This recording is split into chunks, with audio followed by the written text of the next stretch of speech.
Hey guys, welcome back to another episode of Inside the Crazy Ant Farm. We got the mastermind behind quarantine himself, Jerry Ying, coming on the show today. Yes, that's really exciting, man. This guy has just got his stuff together. Yeah. Very inspiring for us, the way he kind of started out the same way we are now. Yeah. Working with a couple of buddies and building up to where he's at now. So that was really inspiring. And then, of course, to hear how quarantine all came together. Exactly. That's such a good interview, man. I know. I'm so excited for everybody to hear this one. Everybody knows we've been on the quarantine kick, and you still got a week after this one, right? Because Jeremy Gordon coming on That's right. to also talk about it. So this one and the next one, and that's it, guys. That's it. So get your quarantine fill right here on Inside the Crazy Ant Farm. But that interview is later on in the show. Now, let's get a little crazy. Yeah.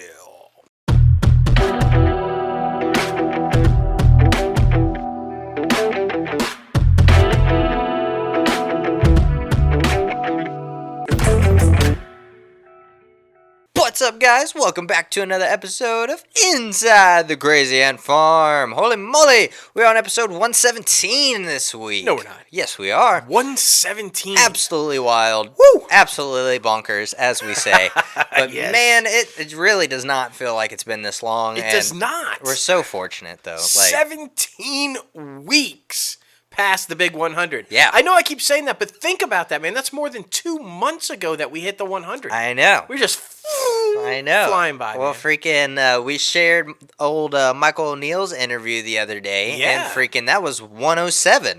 Right 10 weeks ago. Exactly. Like a month and a half ago when we talked to Michael. Like, absolutely wild, what? man. Time is flying by when you're getting crazy and having fun. But that's what it is. Exactly. It's just we're having fun. Oh, but it's so fun. It's so fun. And you know your host with the most, myself, J-Lo Fantastic, and the one and only Mouth. What's up? Yes, buddy. Oh, my goodness. We got a whole bunch to talk about. We're talking about Warner Brothers more than Disney this Oh week. my gosh, man. Warner Brothers had just like so much news. Yeah. And we're excited though because it was almost all DC related. Yeah. They're finally. How many times have we said, get your shit together? It looks like somebody there is finally getting their shit together. They must be listening. They must be. Exactly. That's what it is. That's exactly what it is. They're saying, fuck, those crazy ant guys need us to get our shit together. Exactly. Just contact us, man. We'll figure out ways to help you out. That's right. They're always saying bigger than the mouse, but fuck, man, they're going to be bigger than the bunny. We don't get our shit together. Exactly. But we're talking award season as well. We're talking about the Oscars and the Emmys and BAFTA. There's a lot. There's a lot, man. But it's going to be fun. I hope you guys are ready. I hope you have fastened your seatbelts and are ready for this crazy-ass ride. It's true. We got to start with a little sad news, though, just real quick. Sir Ian Holm, you might know him better as Bilbo Baggins from all of the Lord of the Rings films. He was Alien, passed away. Lost his fight to Parkinson's disease. He's been having a long battle with that. So just thoughts and prayers with his family and best wishes. And that's a big loss for the acting community. Yeah, it really is. And then, some other just news that we got to talk about. We have a new douchebag to talk about. Yeah, it's true. I remember us talking about Danny Masterson way back, about a year and a half ago, it feels like, about the allegations of rape. Well, guess what? He is now being charged with 3 separate counts of rape with 3 different women. Yep. Between 2001, 2003, Masterson, who is 44, was charged with 3 counts of rape, faces up to 45 years in prison if convicted. Officially arrested, guys. Yeah. Has officially been arrested by the LAPD and charged with this thing. What, his arraignment set for September 18th? I'm guessing he got out, $3.3 million bail. He's got some money, so he got out. But this is not good. This has been, like you said, going on forever. Like 4 years, I think, is when it first popped up, and he's been denying it, and say, oh, it's not true, but it would not go away. And apparently now they feel like they've got enough evidence on it, man. I know. I honestly, if it's true, I hope he does get locked up and get the maximum because we were talking about, obviously not the same situation, but still shady people, Lori Loughlin, Aunt Becky there. She's supposed to get around the same amount of years, but since she's famous and has money, she's getting 4 months, something like that? Yeah, because she made that plea deal. Yeah. In my opinion, I don't give a shit how famous you are. You cannot plea deal out of rape. No. Okay? No. And boy, don't you wish I saw that little story? It's kind of tied in, like, I saw that little story just real quick with Gandolfini before he passed away, saying he got so mad one time he was gonna kick the shit out of Don't you wish that would have? Who didn't want to see Tony Soprano kick the shit out of Harvey Weinstein? Right? Man, like, that would have been so good. Freaking wish, man, freaking wish. But I mean, this is developing as we speak, so we'll be sure to keep an eye on it and definitely tell you what happens more. But on to some positive news. Before that, be sure to visit our website, crazymedia.com, because we hopped right into the sadness. We did. But we love Lord of the Rings. It's so, true. I mean, it's true. It was worth the mention. But be sure to visit crazymedia.com for our merchandise, all the latest and greatest stuff there. It's amazing. He doesn't skip a beat. Just like, right back, and now we're beating back. Exactly, exactly. Now it's time for some Oscar talk. Everybody, we talked about it a couple weeks ago. What's going to happen? What's going to happen with COVID-19? Is it going to affect the Oscars? And yes. Yes. The answer to your question is yes. Yeah. The Academy Board of Governors has voted to delay the upcoming Oscar ceremony, which was originally set for February 28th. It's always set in February. Yep. To April 25th of 2021. This will allow the window of the competition to extend a little bit, making the field of entries even bigger. Usually a film debuted before December 31st in a given qualifying year of the Academy Awards, but now in this upcoming ceremony, the window will be extended to 2021. Yeah, so into February. Yeah. So anything that came out this past January all the way to this coming February will qualify for the Oscars next year. That is so crazy to me. It's absolutely wild. But it makes sense because we talked about this on the show, every week it seems like for the past few weeks, like what movies would there have been? Yeah. Like to qualify. Now at least there's going to be a chance to release your normal Oscar films as opposed to all your tent poles. Because we know the tent poles are coming at the end of the year. So exactly. It's going to be. I thought this was interesting. This is only the third time apparently that the Oscars have ever been delayed. Yeah. The fourth time. I'm sorry. The first three times were in 1938 after the massive flooding in L.A., 1968 after the assassination of Martin Luther King, and then on the assassination attempt of Ronald Reagan in 1981. The only other three times that they have ever decided to move it. Guys, it's been around forever. Yeah, exactly. That's pretty impressive. They've only moved it three times. Yeah, it's just absolutely insane. I mean, we were talking about, since all the superhero films are coming out normally when it is Oscar season, now they got to extend that window to get the artsy films out there. So it makes sense, man. It makes sense. It's definitely going to be an interesting year. And didn't they, we talked about this last week where they made the nominations bigger. 10 now. It's like 10. Insane. So it is, but I like all these changes though. Yeah. So we'll see. We'll see how it goes. And we say this all the time, but it's just not going to be the same after this whole COVID thing is over. I don't think we're ever going to go back to the way it was. So it's going to be interesting to see if these changes stay, if they change them again. I don't know. BAFTA. Yeah, this makes sense, though, because anytime the Oscars do it, everybody follows suit, right? Yeah. So the British Academy Award, BAFTA, they've also got moved theirs. The dates, right? April 11th, 2 weeks before the Oscars. Yeah. So trying to keep it in the same, literally award season. They want to keep it all together. It makes sense. Yes. It makes sense. It's just a crazy time, man. We're just rolling with the punches. And, I mean, it's unfortunate, but at the same time, everybody deserves to get their film shown so they can possibly qualify. Absolutely. So it is what it is, man. It is what it is. Now, heading over to the mouse. Yes. Oh, my goodness. A little bit of Disney news. Yes, a little bit. Disney is rumored to be developing a slate of Star Wars TV shows that will all be interconnected, guys. What does that sound like? Sounds like Marvel. Yeah. Well, and remember, we've talked about this. Kevin Feige is doing some Star Wars stuff now. So it only makes sense that if the guy has entered into the Star Wars world, they would do a lot of Marvel stuff, right? Exactly. I mean, so this is really cool, though. I guess they're going to start debuting a new series every quarter. Yeah. So like every 3 months, there's going to be a new Star Wars series, and they're all going to interlock and tie in. So we've already got the Mandalorian, right? Yeah. That means these new series will tie into what's already happened in the Mandalorian, which is badass. Yes. And then we've got the Ahsoka Tano show, the Boba Fett show, the Admiral Thrawn show. So apparently all those are going to be interweaved together. And then maybe all show up together in a show. Because that's what they're kind of talking about. Super exciting. Also, the rumor is that Dave Filoni is going to be the mastermind behind it all. Yeah. Like, that's epic. Yeah, it absolutely is. This guy is absolutely in love with the story of Star Wars. Seriously. Just everything about it. If you guys are not watching that Mandalorian docuseries on Disney Plus right now, stop what you're doing. Well, after the show. Stop what you're doing after listening to the rest of the show and go watch this thing. It's honestly amazing to see specifically him and his passion about George Lucas's story and just wanting to make it right to the man himself's vision. So, I mean, honestly, if he didn't want to be a creator anymore, I could see him heading up Star Wars. Oh, definitely. Like taking over Lucasfilm. Yeah. Yeah, this guy...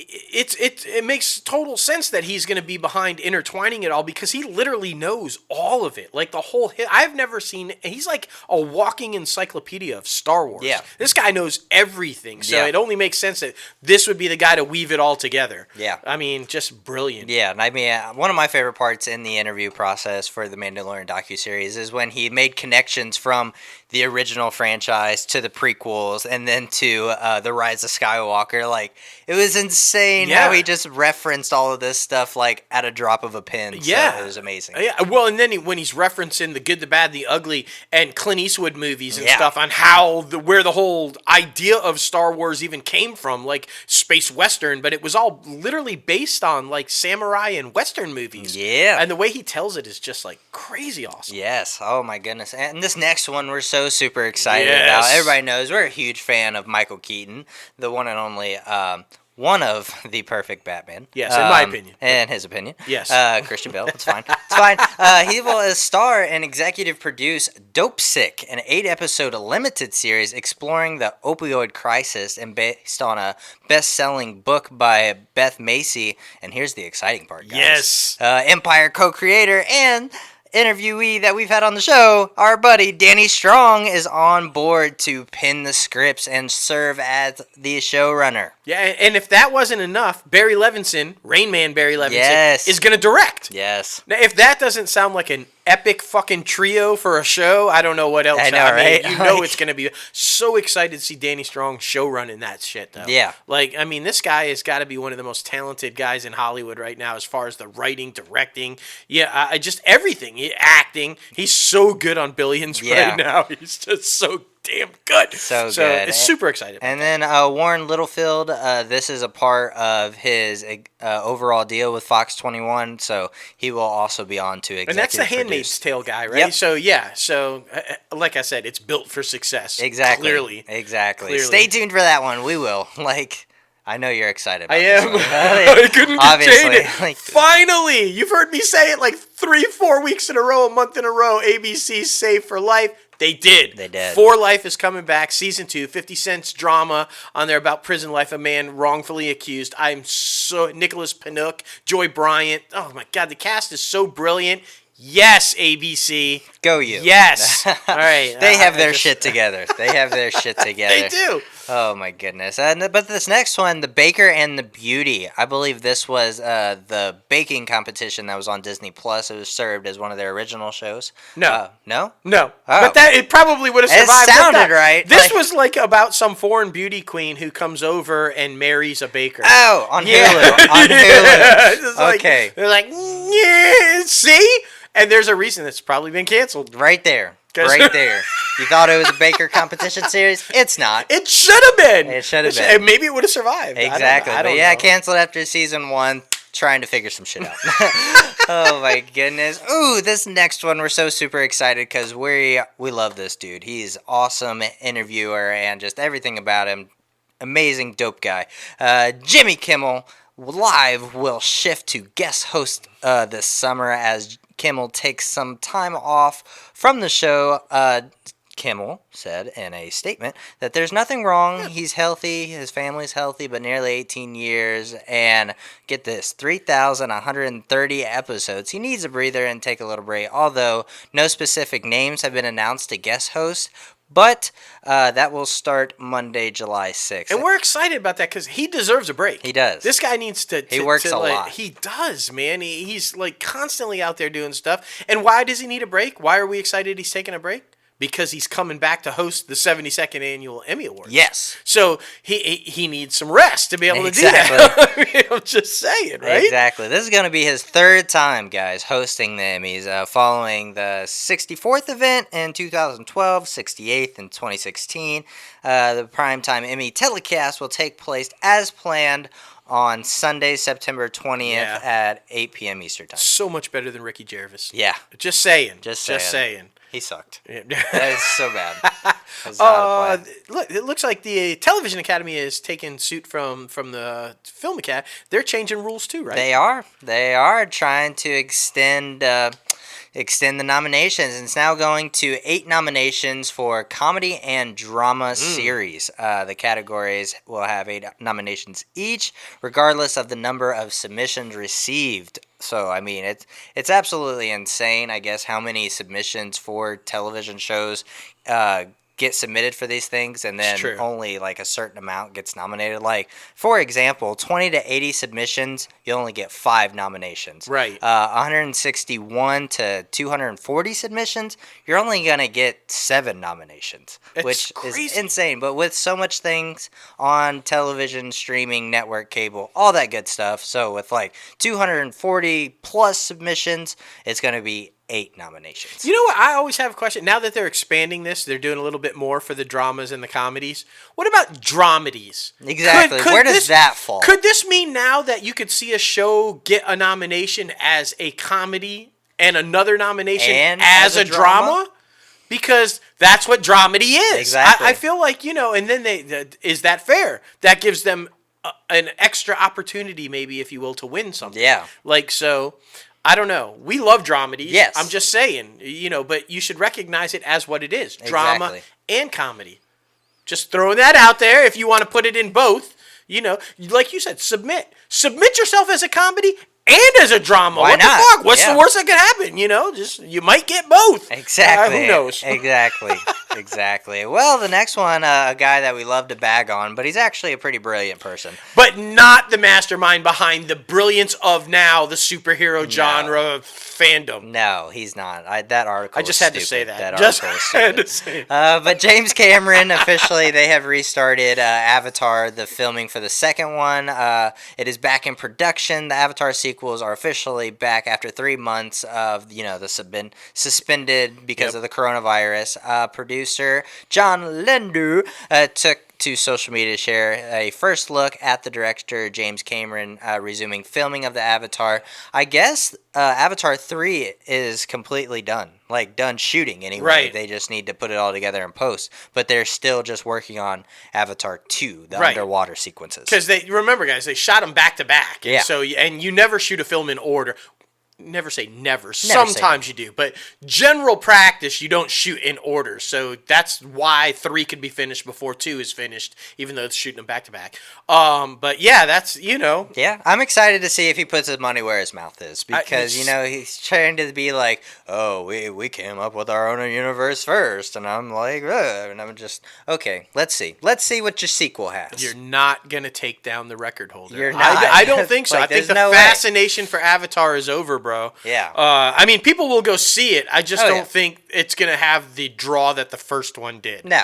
Because everybody's doing that kind of technology now. So, and sorry, but we've seen the underwater badassery with Aquaman. James Wan was there first. Just saying. James Wan was there first. And speaking of Warner Media and Warner Brothers and DC and all this epic fandom craziness, Warner Brothers has unveiled a virtual fan experience for August 22nd, dubbed DC Fandom. Yes. Featuring the cast and creators of key properties, including Wonder Woman 84, Aquaman, The Batman, and the Snyder Cut of the Justice League. Yeah, this is their answer to Comic-Con. Remember, Comic-Con is doing the big online free virtual thing that everybody gets to go to this year. And remember, we told you last week, DC is skipping that. And this is why. They're doing their own kind of like, big, huge fandom event. And they're going to have panels. They're going to have, they're going to be showing footage and, all this kind of stuff. And Frodo, what it looks like, it's going to be literally all of their properties. Yeah, like literally. I mean, and even Pennyworth. Yeah. Does anybody even have the network that Pennyworth airs on? Like, I don't even know. No, I want to watch that show so bad, but I can't find it anywhere. But yeah, Stargirl, like the DC Universe shows, the Arrowverse shows, the movies, like everything. All of it. It's gonna be badass. Intertwined like crazy, and I mean, it's basically just going to be the same as what they were doing at Comic-Con, like you said. But I'm super excited, especially if it's going to be free. So exactly, and that's the good news, because unfortunately they're probably going to have to deal with, or because fans are going to be asking, they moved Wonder Woman again. Sadly. I know. Wait, October now. Yep. From August 14th to October 2nd. I know, just trying to find that prime right spot. That's what you were talking about, the tentpole movies going to the end of the year. Yeah. Normally where you see the dramas line up for Oscars, it's going to be tentpole superhero movies. Exactly. So. And then it also shifted Tenet, which was supposed to be the first huge movie back in movie theaters after the pandemic. That was supposed to be July 17th. Now it is July 31st. So just a couple weeks, but still, it's not cool. And even more so, because we've been talking about this, is Tenet a sequel or set in the same world as Inception? And this just throws more on that rumor. On the 17th, you're still going to get some Christopher Nolan, because they're going to do the 10-year anniversary of Inception. Exactly. They're going to show that on the 17th and then roll out Tenet. So even more so, throwing shit on that rumor fire, is this thing related? Exactly. Boy, they sure seem so. Well, and if it is, more credit to Christopher Nolan. That's why I like you, because you're not a overconfident asshole like James Cameron. Because no. Even if it is the same universe, you're not like, oh, we created same universes. Exactly. Like, go you, Christopher Nolan. I bet Christopher Nolan would come have a sandwich with you at McAllister's. Oh my God, that would be amazing. Cameron will not. No. He's tried, but I bet Christopher Nolan would. Yeah, Cameron, Spielberg, they're in that category of, we're better than everyone else. That's right. So do you have HBO Go, Max? Yeah. Live now? Maybe. You don't know? You don't know? Then neither do we. and neither does Warner Brothers. So now they're trying to figure it out. Yeah, they're have so much shit, man. They have so many random ass streaming services, websites that all deal with their content. I mean, Warner Media has followed through on plans to end its streaming app for paid TV subscribers, HBO Go. HBO Go, which launched in 2010, will be removed from primary distribution platforms on July 31st, but some online access will continue a few weeks after that. The unplugging of Go is only in the U.S. and internationally.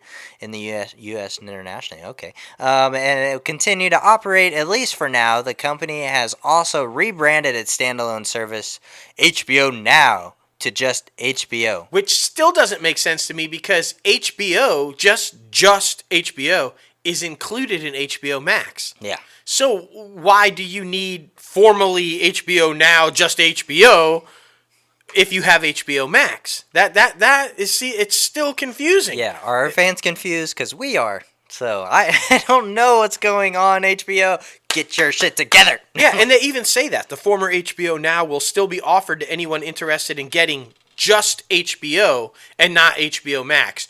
Why would you do that? If HBO is included with HBO Max, why would you say, nah, I just want HBO. I don't want all that other stuff on Max. What? I know. Because what's the difference? Like $1? I know. Like, just get all the other stuff. It's Cartoon Network, TCM, all that shit that's all owned. They're all on Max. Exactly. For like $1 or $2 more. Just what? I know.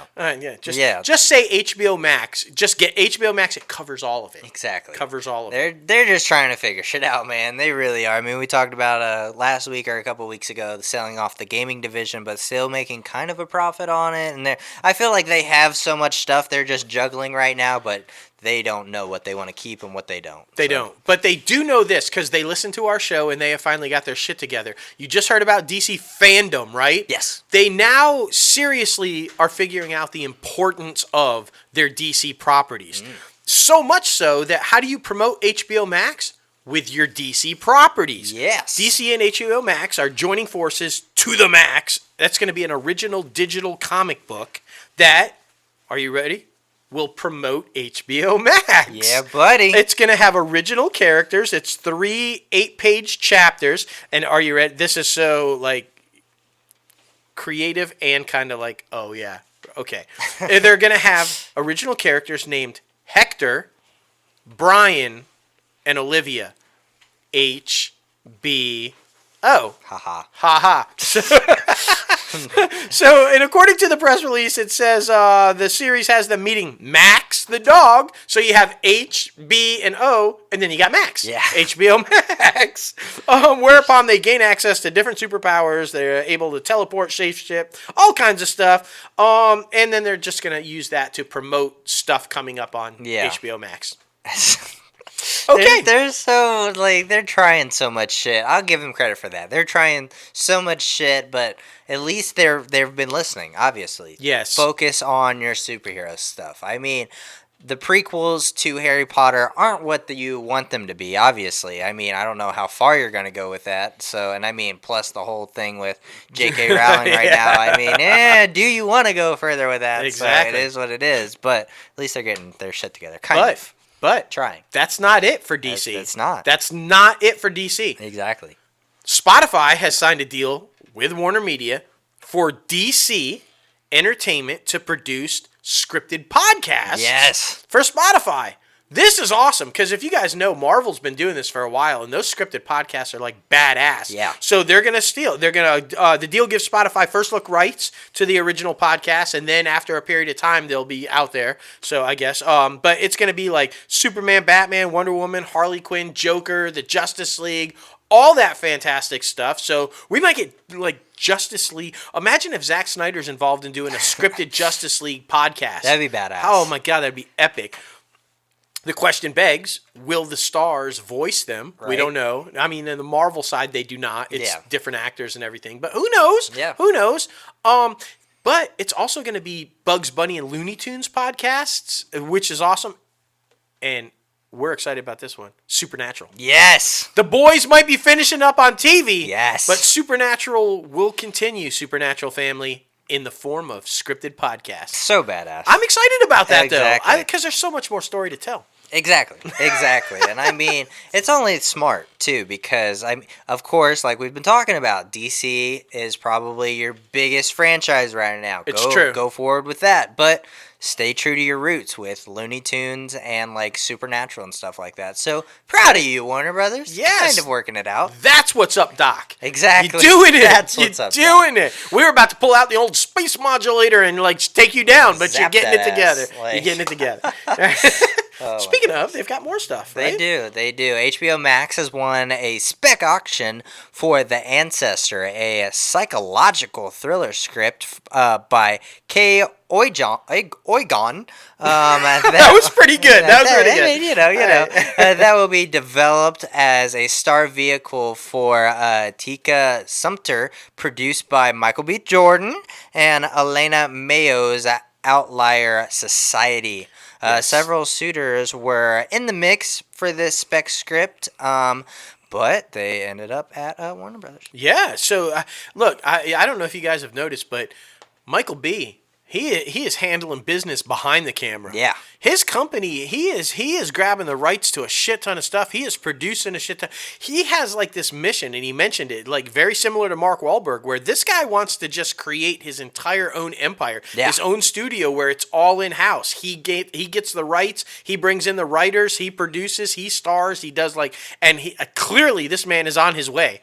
And rightfully so. This guy's talented as fuck. Exactly. I mean, Michael B., come on the show, man. I know, come on right? the show. I know. And more exciting news, Spike Lee directed film version of David Bryan's American Utopia to premiere on HBO. The announcement was made on Tuesday by HBO's executive VP of programming, Nina Rosenstein. American Utopia is a uniquely transformative experience and a perfect example of how entertainment brings us closer together in these challenging times. Spike's brilliant direction adds level of intimacy to this powerful performance, and we are so thrilled to share this groundbreaking show with the audience. I mean, enough said. Enough said right there. I mean, David Byrne and Spike Lee, that is merging entertainment in tough times. Exactly. I think it's going to work. Like we said, Warner Brothers is just, they're taking risks. Now, I feel like they got so safe for a little while, but now they're taking risks. They're getting out there. They're grabbing up properties, and I think that's a smart move, man. Exactly. This next one I also think is really smart. Arthur Ashe. Is that his name? Arthur Ashe, yeah. Arthur Ashe. The biopic about him, the tennis champion and civil rights activist, is in development. The biopic about the Wimbledon tennis champion and African-American civil rights activist is in the works. With a Hyde Park Entertainment Group and Warner Music Group. The Academy Award winner Kevin Wilmot, whose credits include Black Klansman and Da 5 Blood, so really Spike Lee guy, will write the screenplay, and which will have full support of the guy's estate. So it's amazing. I mean, if you're a tennis fan, you obviously know he was the first black man to win all of the majors. The U.S. Open, Wimbledon, the Australian Open. He was the first black man to be ranked #1 in the world. This guy's a badass. Arthur Ashe Stadium. Every time you watch the U.S. Open in that big-ass, awesome stadium that they play the main events on, Arthur Ashe Stadium, that's him, Arthur Ashe. He's a badass guy, and he did a lot of stuff during a really rough time in this country's history. He was making most of his moves during the civil rights movement and the assassination of MLK and like all the stuff. So I think this is going to be a brilliant movie. I'm excited for it. I think so too. Especially in the times we're in right now with the riots and everything and the activism. So this is really powerful, and go Warner Brothers and Warner Music Group for putting this together and putting it out there, because I think people need to see it. It's going to be a nice companion piece to the Serena and Venus film that they're doing also. So good for them, man. Exactly. And Viacom CBS is doing some cool things. For the first time in its 20-year history, guys, the BET Awards will make its a national broadcast premiere on CBS on Sunday, June 28th at 8 p.m. Eastern Time, Pacific Time, 7 p.m. Central Time. So that's going to be awesome. It's going to simulcast live across Viacom CBS networks, including BET and BET Her. Yeah, and I mean, because before that's the only place you could ever see it. So now that CBS making the move to CBS, so that's badass. Exactly. I can't believe that's the first time it's happened in 20 years. Yeah. I just feel like there's been so many significant times over the past 20 years that move should have been made. I agree. But maybe it was a whole before the merger thing. Maybe, I don't know. But for whatever reason, it took this long. But it's the right move. Congratulations, Viacom CBS. Agreed. And I mean, Showtime is also doing some amazing things. Yes. They have announced its miniseries, The Comey Rule. Yes. Will air over 2 nights in late November. The miniseries is based off of Comey's best-selling book, A Higher Loyalty. The 2-part, 4-hour event series will take viewers on an inside journey down the corridors of power. Oh, that's intense. Super excited about this one. So you know why? Because another of our guests and good friends, Billy Ray. Yes. He is the writer and director of this. Spencer Garrett is going to be in this. Yes. So we've got a lot of crazy Ant family that are attached and involved in this, and we're super excited about this. And this is going to be a good one. They released the first picture of Trump. And boy, I mean, it looks badass. Yeah. They nailed him. This is going to be really good. So excited, man. So excited. And they also struck a deal with the worldwide licensors of the Smurfs. The Smurfs, they're coming back. They're going to launch a new animated series and manage consumer products licensing for the property across the U.S., Canada, Mexico, the United Kingdom, Singapore, and Malaysia. The company intends to seek a new product line tied to the new series. That means new toys. Yeah, new toys. You'll probably see a Smurf Funko up here soon. I'm just saying. Toys, stationary apparel to accessories, home consumer packaging goods, all planned to launch in retail of 2022. It's going to be badass. But get ready for it, because I was a huge fan of the Smurfs cartoon, and you may or may not hear me constantly singing la la la la la la la la la la. Little fun story, prepared. Just a little tidbit. I used to draw the Smurfs, like pictures of the Smurfs, for my babysitter that I had like the biggest crush on, because she liked the Smurfs, and I was like, oh, yeah. That's exactly right. That's exactly. Oh my just God. A little piece of getting to know me, okay? I used to draw the Smurfs for a hottie babysitter, okay? All right, it's okay. Oh my goodness. Now heading the over 80s, man. Yeah, exactly, the 80s. Oh my goodness. The NBC Universal. Everybody loves Jurassic World. This new telling of Jurassic Park.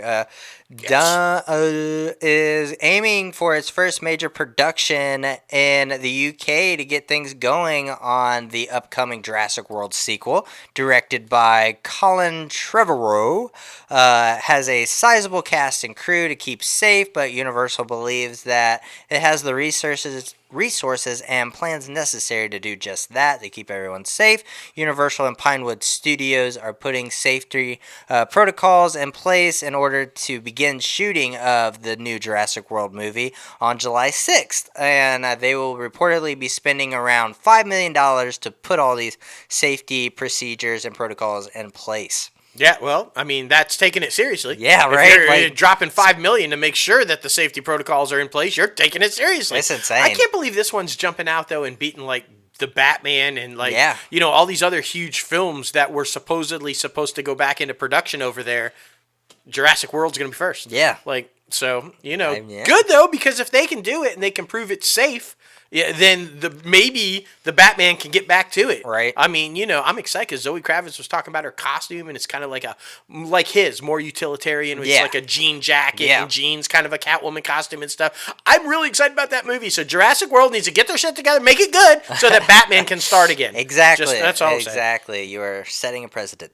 And next, 30 Rock. Everybody's a huge fan of this show. It's returning to NBC next month for a new original remotely produced event that will also double as an upfront special for NBC Universal properties. So it's kind of going to be like the HBO Max DC superhero cartoon thing. They're going to use 30 Rock's new episode to promote all of the new shows coming out on NBC. Yeah. That's pretty cool. That's pretty cool. I mean, use your popular properties, I guess. I mean, especially... In my opinion, that in comedy, at least, that was probably their last big one. Because, I mean, they're just killing it with drama right now. It's true. Council of Dads, and This Is Us, and so many other great things. Zoe's Extraordinary Playlist. Exactly. What do we say? If you want to cry, NBC's the place to go. NBC is the place for you. But they do comedies. You're right. They do, yeah. So, I mean, that'll be pretty cool. And, I mean, you got some people coming back. You got, like, Tina Fey. You got Baldwin. You got Tracy Morgan. Yep. Like, you got basically all the biggies. So, that's exciting. And that will be available on the Peacock Friday, July 17th at 9 p.m. Eastern Time. Yeah. So, and I guess it's going to rebroadcast across all of NBC's channels, after it airs. So, commercial free, by the way. So, that's cool. Yeah. Dun, dun. Dun, dun, dun, dun. Remember we told you Elliot's coming back, SVU fans. Elliot's coming back. Now we know when. The fall. Yes. Even though the whole COVID thing said shut down everybody, NBC announced that they are confident and they guarantee the new Law & Order spinoff will be on the air in the fall. They are going to make that happen, along with This Is Us. Yeah. So super excited for that one. I mean, NBC is also doing amazing things. Renewed Manifest for its third season. Yep. Emily's super stoked. Yeah, super stoked. That also confirmed that Sunnyside, Bluff City Law, and In Depth have all been canceled after a single season. I really liked Bluff City Law. That's what you said. I mean, Caitlin McGee and Jimmy Smits, sorry. And I mean, if they're looking for original content for their streaming services, boom. I know. There was a long rumor that it was going to show up on the Peacock, that they were going to take it off network, put it on Peacock. That didn't happen. I'm hoping the creators of this show will reach out to maybe like Netflix, who's making a strong initiative into this type of programming, and maybe let's do a Save Lucifer type campaign and save Bluff City. Let's get it on Netflix, man. Yeah. That'd be awesome. Exactly. Oh, you called this one like first fucking episode. I did. Nick Jonas is vacating his role as a judge on The Voice after only one season. Yep. Gwen Stefani is returning for her 5th season. Maybe it was because of ratings. I mean, last season didn't have good ratings. It's true. I liked him as a judge. I did too. And I think this whole story is BANANAS. I swear. It's true. That's true. No, I think you're right, though. I think that people liked the back and forth flirting between Gwen and Blake. Yeah. And while Nick was awesome, and I thought he did a good job as a judge and gave great advice and was a good mentor, he wasn't flirting with Blake. God damn it, America. So they want to see Gwen and Blake. I guess that's what it is, man. Exactly. And they didn't have the bromance of Adam and fucking... No, it's just not, Whatever. I know. It sucks. So they should do, like, special guests. It's special true. guest judges and Nick come back. Now Sony. Oh. Sony has some stuff. And this is, like, the most unexpected part of the entire industry news section. Right. It's not about Spider-Man. It's not. We have surprised. Sony stories that aren't involving Spider-Man. I know. It's unbelievable. Absolutely insane. Josh Berman has signed a 5-year pact with the Sony to keep Berman and his Osprey Productions at Sony until 2025. So under the new deal is bringing his former Warner Brothers TV executive Jennifer Robinson to co-run his production company with him and to serve as VP Drama Development. She served as VP Drama Development at Warner Brothers TV. So, I mean, just trying to make it as best as possible. And dude, you just mentioned Manifest getting picked back up. She was one of the masterminds behind Manifest. I mean, Prodigal Son, Riverdale, Chilling Adventures of Sabrina, Veronica Mars reboot on Hulu. Damn. She was responsible for getting a lot of shit on the air while she's got some experience at WBTV. So good pick to help run your company, bro. Oh my goodness, might have to get her on the show. Like she would be she's great. Got ties everywhere. Like seriously. Shit. Comedy writer and producer Brig Munzo Lebowitz. Sure. Yeah. You got Leibowitz right. Yeah. Brig Munoz. Yeah. Yeah. His credits include HBO Max, Love Life, and Pop TV's One Day at a Time. Has signed a 2-year overall deal with Sony Pictures Television. Under new packs, he will develop comedy projects for the studio amid the network and cable and streaming. So, the standard under those deals. Things. So look at that though. 2 big moves by Sony that didn't involve Spider-Man. Yeah. Congratulations, guys. Right? You finally came out of that rock or under the rock and figured out you have more than just Spider-Man. Getting your shit together. Yeah. Proud of you. And this next one, Netflix is doing some cool things. I will say that. They are innovators. They're trying to figure out ways to stay relevant in wake of all the streaming wars. But I still feel like they're just barely ahead of the game. Like, everybody is on their tails, but I still feel like they're just barely ahead. Imagine Impact, the branch of Ron Howard and Brian Grazer's production company, is calling for submissions as part of a big deal with Netflix that will see Impact identify and help develop feature film ideas and sport for specific genres. Over the next year, the first 4 genre-specific application windows opens this Wednesday coming up. The first round of projects being considered are large-scale action-adventure movies for all audiences. Applications will be accepted through July 6th.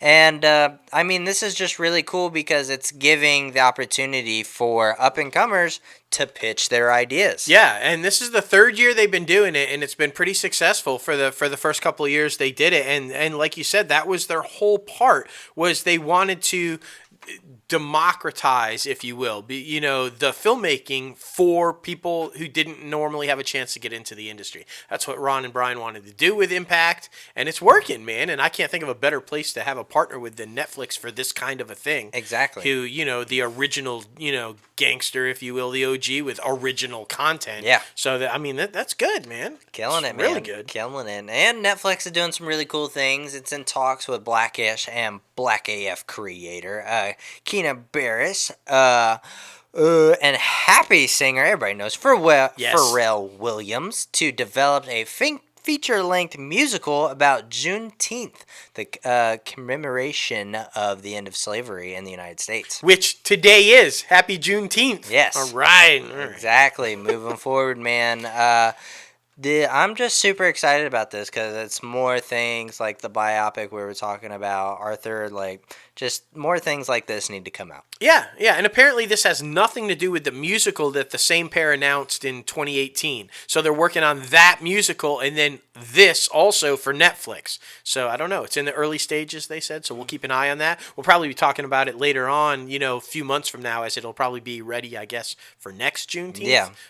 I would guess. Yeah, I mean, heading over to Amazon, Jim Gaffigan sets to record his second Amazon comedy special. And when you think of comedy specials, you normally think of Netflix. But he's over at Amazon doing stuff. And the only reason I wanted to talk about this in the industry news is because he has chosen to do his stand-up specials in Ontario, Canada, and Barcelona, Spain, which is interesting to me because I feel like an American shooting a comedy special in a foreign country, I feel like the jokes sometimes don't hit as well as they could in America. I mean, with Kevin Hart's Netflix special, I believe he did it in either London or Paris, somewhere over in Europe. And I just feel like the jokes were funny, but the audience just did not understand. Which opens up the question, is Gaffigan going to attack America? Right.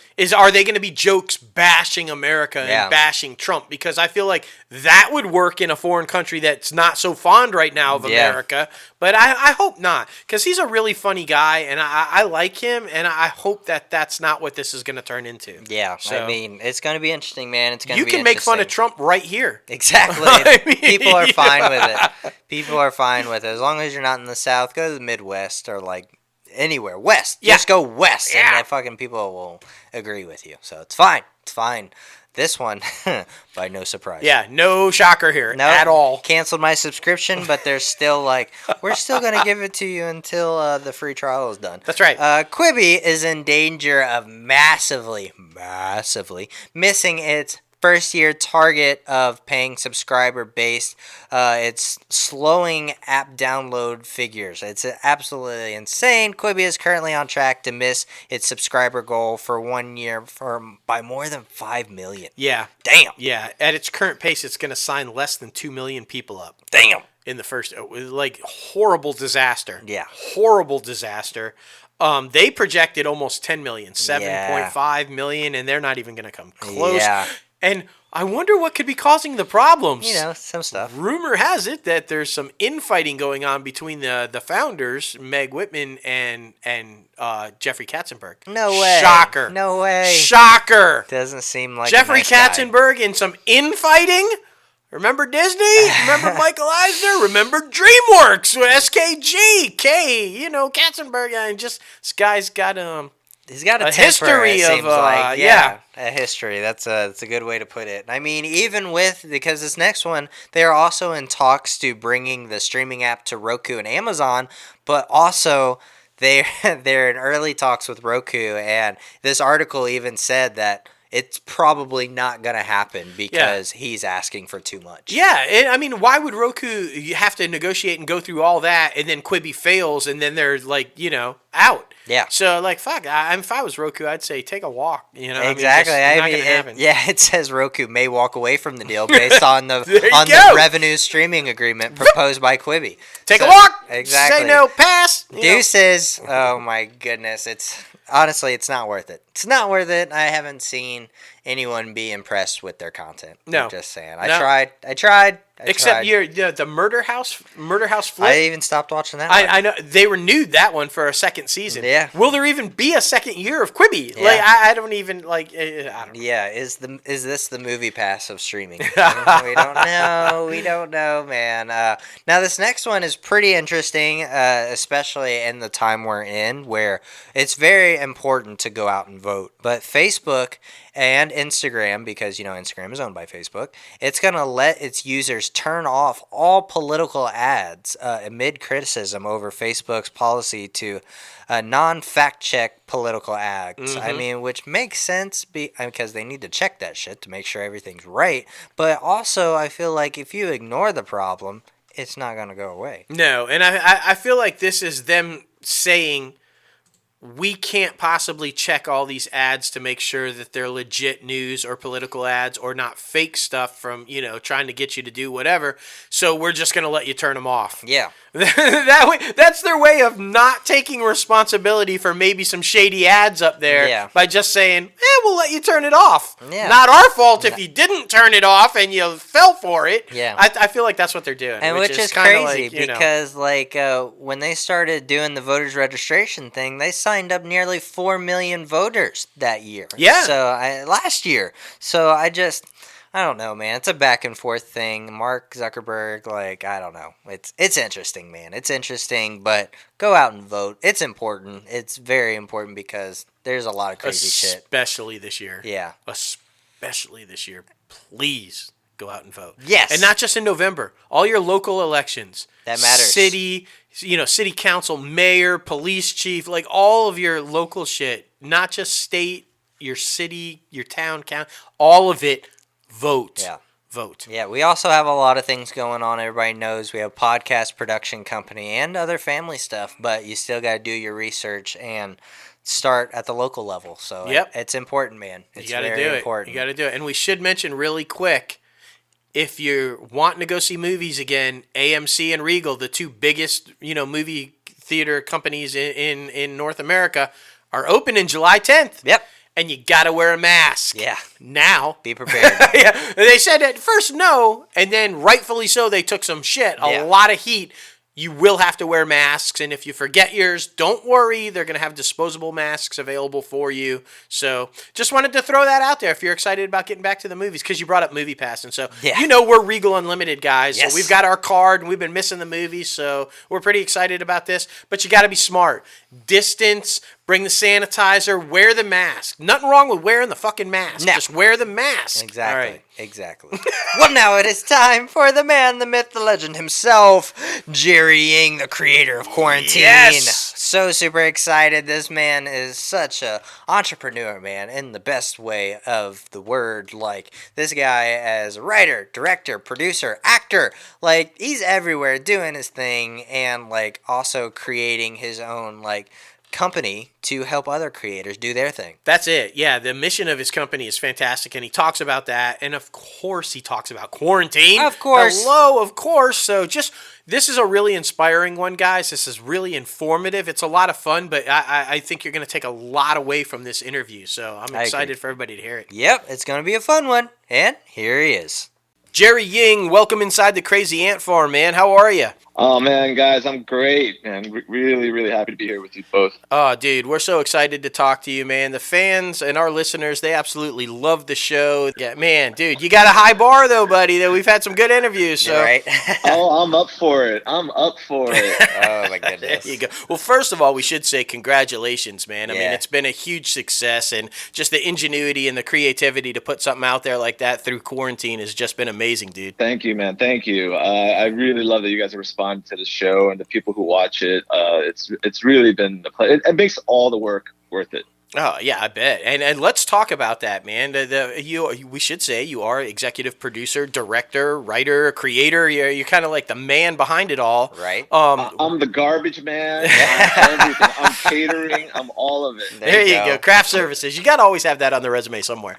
This has all been a ruse just to not have to feed people and screw up and just work from my house. There you go. That's hilarious. Let's talk about it, man. Where'd the idea come from? Did this just spring up from being in quarantine, or how did it all come together, dude? Totally. I mean, sort of the pseudo long version of it is, so for 3.5-4 years, I've been either producing or directing everyone else's stuff through my company, Hero LA. Right. And I've been getting this itch to this 4 or 5 years ago, I did a series called We Are Fathers. Mm-hmm. And that was my first series from being an actor into writing, directing, and producing. And that kind of launched me into everything that allowed me to open and start Hero LA. And so I just kind of began that creative itch, you know what I mean? And then we hit quarantine and dude, I was crushing quarantine in the beginning. I mean, I was in my life, I had never hit, family, work, and friends at the same time. It's either only 2 or 1 at any given time, but I was working during the day. We were committed at Hero to really work during this whole thing and just sort of push forward. and I was cooking every meal for my family, and I was Zooming and drinking every night. I feel like an early happy hour Zoom drinker. And so I was having a great time. And at the same time, I was like thinking, I want to shoot something. And so just prior to the lockdown, I was already like trying to spin ideas about, man, how can we shoot, this sort of thing I wanted to do in a soap opera vibe, where not a soap, but sort of one that releases every day, a little piece every day. Right. And with each day, the size of the crew was just in my head shrinking. It felt less safe and less safe. Yeah. So I got to the point where just me, it whittled down from like a 10-person crew with Alexa minis to just me holding an iPhone. Right. And then, but it didn't feel, as a producer, it was like, it didn't feel safe. I couldn't even ask two actors to walk down a street together, or for me to sit in a car, even if they were friends. It didn't feel right to go into their world. It didn't feel right to bring that back into my house with my family. And then I was like, why don't I just do something on Zoom? There you go. And I was having a great time connecting with all my friends and realizing it, FaceTime used to be like a vibe for the most select circle of people, right? Like, don't FaceTime me, dude. Come on, just text me. Exactly. And all of a sudden, I was connecting with a ton of people. And so that's kind of where the idea spun around. And the next level of that was just making up stories. It all felt like I was just making up stories, was going to do like a hot, young group of people, but it just felt like make-believe. And it wasn't until I tied it to an out-of-work soapcast where it all came together. And we were able to get different ages and all that. And that's basically the first call was to Spencer. And that just totally mobilized the whole show and made me see the show for what it was. Absolutely. Yeah, Spencer, if you got Spencer on board, the guy is just, as he says, delicious. Dude, if you can get a hold of his phone, you can reach anyone in Hollywood. Exactly. Dude. There's not been one person I've asked for that he's like, I'll call him right now. That's what, dude. Call him while we're on the phone. We make that joke all the time. He's got to be the most connected guy we have ever met. Seriously. Man. I mean, he's a beloved person in Hollywood. He's had a long career. He's multi-generational in terms of the industry, and just a wonderful dude. Yeah, wonderful absolutely, dude. Man. That's like I said, dude. We've known him for a while now, and we'd do anything for him, man. He's just a great guy. Yeah. So he's got Spencer, his ways. He does. So Spencer's the first phone call, and then I guess Spencer brought in Jeremy. Is that right for the casting? Well, Spencer brought in Jeremy after about a few phone calls. As anything that starts with an idea, it starts escalating. And anyone that does it professionally starts thinking, what do we need to do this the right way? Right. Yep. So like the first decision was, let's go full union. And then once you go full union, if you guys don't know, casting on the legit level is a ton of work. Oh, absolutely. It's a ton of paperwork. It's a beast, and you don't want that on your plate. And so it was an obvious sort of yes, and they happen to be producing partners. It worked out it worked out great. We have a couple co-producers, Ari and Sam and Tim, my other partners from Hero, and but this producing team has been crushing it. Everyone's been working for free. All of us, everyone on the show for free. That's amazing. But yeah. I'm glad you brought it up, though, because, we have a lot of listeners that are trying to break into the industry. And one of the things that we really enjoy talking to people about is giving them a piece of stuff they might not know and bringing up the fact that how hard casting actually is. I think a lot of people just think you make a phone call and they go, okay, and, and there they are. And it's like not even close. Yeah. And plus, I feel like people think about, when they think about casting, they think about the old time, like cattle calls. Everybody goes into like this audition room and just auditions for people. Well, I feel like it's not like that anymore, especially with the self-tape method, especially now. I feel like it's gonna go more towards that while this whole thing's going on. Yeah, dude, I'm done driving around town. Yeah. I've been done driving around town for auditions for a while. But yeah, nothing's gonna be the same once we come out of this. But you also can't really substitute in live person auditioning. Yeah, and true. working with adjustments and all that. That's my dog. What up, Puppo? It's making an appearance. Exactly. That's Billie Jean Ying. Hey, nice. I like it. Nice. I love it. Oh man, but I want to talk about the process a little bit. What's the editing like? So is there just like 5 people on a Zoom conference, and then when it gets into the editing booth, do you just like cut out a few squares to make it one scene, or what's that like? There's all sorts of. Well, first of all, we have a world-class editor. There we go. Johannes Yoing. is just one of the best in the biz. Okay, it's really just me, but that's my name. I've never taken an edit. I've never taken an editing credit on anything I've done. I put my name through the John Travolta fire. There you go. Tiny Menzel name. And it came back with this Dutch name, and I loved it. So Johannes Joing is me. That's nice. I love brilliant. it. But the process it's a lot more complicated than you think. I mean, first of all, that's another thing. Editing, if anyone, and I suggest for any filmmaker or first-time filmmaker to just edit your stuff early on, so you understand the process. I mean, I suggest you do every department once, so that you know the level of workload you're demanding and what it takes to make that happen. But the editing is, we record. We have 4 cameras going usually, sometimes 5. And by cameras, I mean my partner's on the computers hitting Zoom. We all sort of gather 15, 20 minutes beforehand. We do camera assignments. Sometimes people are being pinned. The grid is the most important one. Like visually, we try to stay in that language, but sometimes just to change up the visuals, I'll mix it up. And then therefore you're just in like Premiere Pro doing multiple timelines of the same take, cropping in, moving, shifting up, shifting down, so on and so forth. And we were messing around with the pin early, but you're getting into a full editing session. And I mean, we're shooting these things. We're basically creating a full 30-minute pilot from scratch in 7 days. Absolutely. It's already a lot of work for me. So I just try to simplify it. And it's a lot of the other BS stuff, the exporting and the deliverables, that stuff takes forever. Yeah, we do the same with the podcast video, and it takes fucking forever. You guys know. Absolutely, man. And then I'm not a.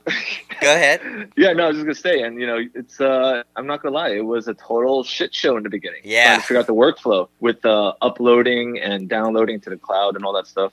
That's the least favorite part for sure. It gets to be a lot, man. But the actors were talking about how as the process continued to move forward and the amount of weeks that they put in, it's consolidated the time of actually acting on Zoom. Now you're Alicia. Okay.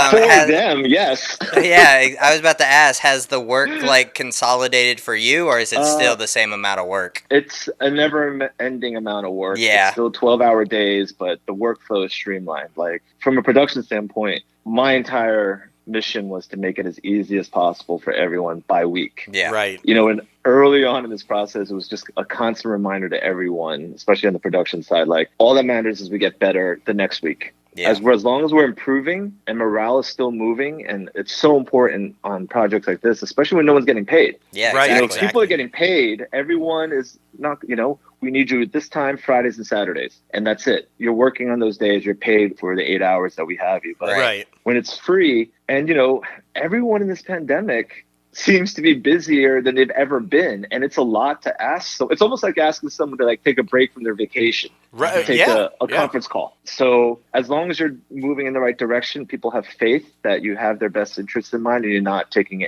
their time for granted. Yeah. Then that's all we could ask, and that's all we were striving for. So I've heard from some of the actors that it's so much more streamlined now, and that's music to my ears. We're more streamlined from writer's room to producers to execution, but there's still a never-ending amount of work. Oh, I can imagine. And we got to tell you, listen, after interviewing a bunch of the cast, we can wholeheartedly tell you, and genuinely so, that they love what they're doing. They love being a part of this. They love how it's all come together. So the passion that they have for the project is genuine, and I think that goes a lot to with what you were just saying, because I feel like it's very important, especially when working for free, that respect level is there, and that you're trying your very best to accommodate everything in a way that makes it comfortable for them to do it. And I can tell you, man, they really appreciate how you've brought it all together, dude. Yeah. Oh, dude, that's music to my ears, man. Music to my ears. And when they say we look forward to Fridays and Saturdays, that's music to my ears. And now some of them are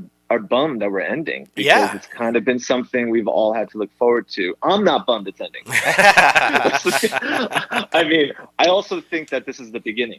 We're about to move to the more fun phase, which is sort of marketing the show. Right. This has just sort of been like, we've been in production, and now I'm ready to move to the next phase with a completed show and try to get the message out there. Which the other thing is, we've done this, I'm sure, and I think I remember Spencer mentioned it, but the real impetus was to raise awareness for what the SAG-AFTRA Foundation is doing. Right. And to keep that always as our beacon. And so that's why everyone came in for free. And not only that, unprecedented, every agent and manager gave us their talents, their clients for free. Oh, wow. Like without a fight, without a negotiation, everyone just handed over we were like, no money for you, no money for them. Are you? It's like, is that That's good? incredible, Good? man. Yeah, that's absolutely incredible. All the way to our guest stars, all the way to our incredible guest stars. Wow. Everyone gave us their time, and so it was definitely our duty to make it as enjoyable for them as possible. That's fantastic. I have a few questions. One, we're just absolutely blown away by the guided improv. Yeah. Was that always the plan, or did you intentionally or did you start out, I guess, to have it scripted and then it kind of became this guided improv? No, I hate writing, although I did. Nothing, actually, the whole turn in my career was because I was like, I had written that show, We Are Fathers, totally scripted. And that took me into literary, and next thing you know, like we're at Paradigm and Entitled, and then all of a sudden I was writing pilots for TV, and honestly, it was like having homework. It was the only 2 years of my life that I felt stressed, and I just was like, when I did this, I was like, there's no way I'm gonna bring that into my pandemic. It's already stressful enough. I love shows like Curb, right? I love shows like, and tonally like Arrested Development, and just. I wanted to just give beats, and I wanted to get the right actors to come in to play. Some of them I knew, some I had never met, but the idea of being able to play was so important. And then, we get 1 hour with each scene. Yeah. And it's a lot. You come in, you ground yourself for a little bit, say what's up. You block. There is blocking. We don't mess with production design. Sometimes we'll just say, and it's usually Nate. Different hat, Nate. Yeah. Different shirt, different bandana. Yeah. There you go. And outside of that, you settle in, we talk about the beats, and then we do a dirty run through. Yeah. And there's different elements. Like theater, we aim for a time. Like, okay, that was at 4:30, guys. This needs to be about 3:30. So that's all the real direction you need. And then you just start clipping off the extra lines they're throwing in, making sure they hit the jokes, pushing the storyline along, and then you find your rhythm. Yeah. I'm sort of sorry, my yard person's here now. Yeah, you're good. You're good. You hear him? Yeah. You guys hear him? So that's kind of the whole process. It happens very quickly, and I gotta say, I feel like we don't have a dud scene in the season. Everyone, it's a testament to their talent and their sense of humor. Oh yeah, dude! It's the cast is absolutely brilliant. The way the chemistry that they have and the way that they interact with each other, and we talk about this all the time. But the realism of the characters is just unreal. The facial expressions or how they react to the certain situation, we're like, absolutely, this is exactly how this guy would say or how he would do it. And it's just been unbelievable. And another thing that we really like that you guys are doing is, while this is entertainment and it's entertaining to watch and you guys are having a good time and that's all evident, you're also have situations that are happening in real life to people going through the quarantine. You guys are showing real life situations that people are going through. We think that's why it's so relatable. I think that's why it's caught on so well with so many people that are watching it, is because they can identify and say, yeah, I'm going through that, or I know somebody that's going through that. Yeah, I mean, it was funny because when we started this thing, you have a lot of discussions, and one of them was, the original idea was, let's take this a week back or two back from the beginning of the quarantine when Mayor Garcetti started the lockdown. That was day one. Right. And we were going to take, naively, I thought maybe we'd be out of this in 6 weeks. We'll just take it to the end until they're out of the quarantine, and we'll end the show then. And so, one of the things we were always saying was like, look, the stories are writing themselves. Yeah. All the conversations we're having with each other, everything we're experiencing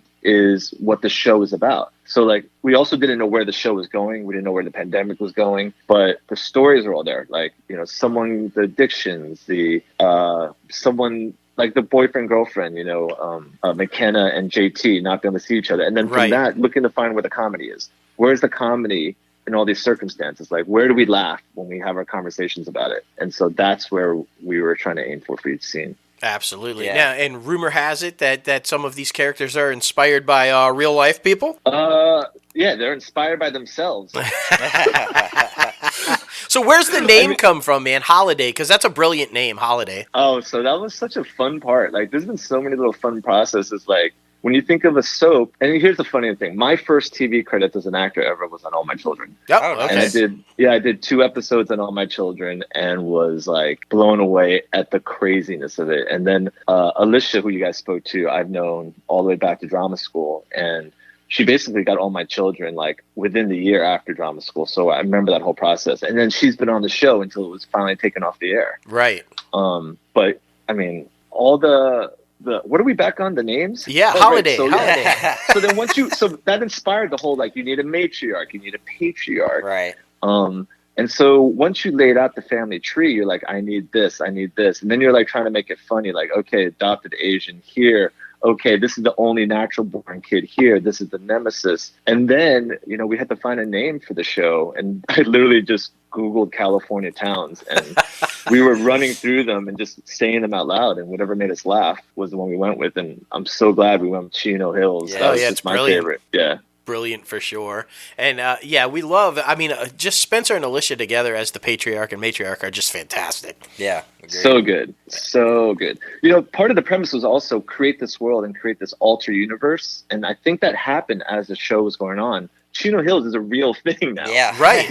And these people, like the Holidays, the sons, the boys, the girls, the this and that, like, and the hope is eventually there's a universe where there's a single camera version of this, but it's the workplace environment, and it's built around Chino Hills. Yeah, that's what we were talking about with the actors that came on, like possibly one day having it be an actual, like, I think it would be great on a streaming service, and then to keep kind of the Zoom theme alive, maybe they could go home and talk crap about each other on Zoom about what happened that day on set, because like you said, like, it'd be like a Friends, Days of Our Lives type thing, Joey, when freaking, I think all that would be great. Yeah, I mean, I think for certain any version of this show that moves forward will have this Zoom sort of communication.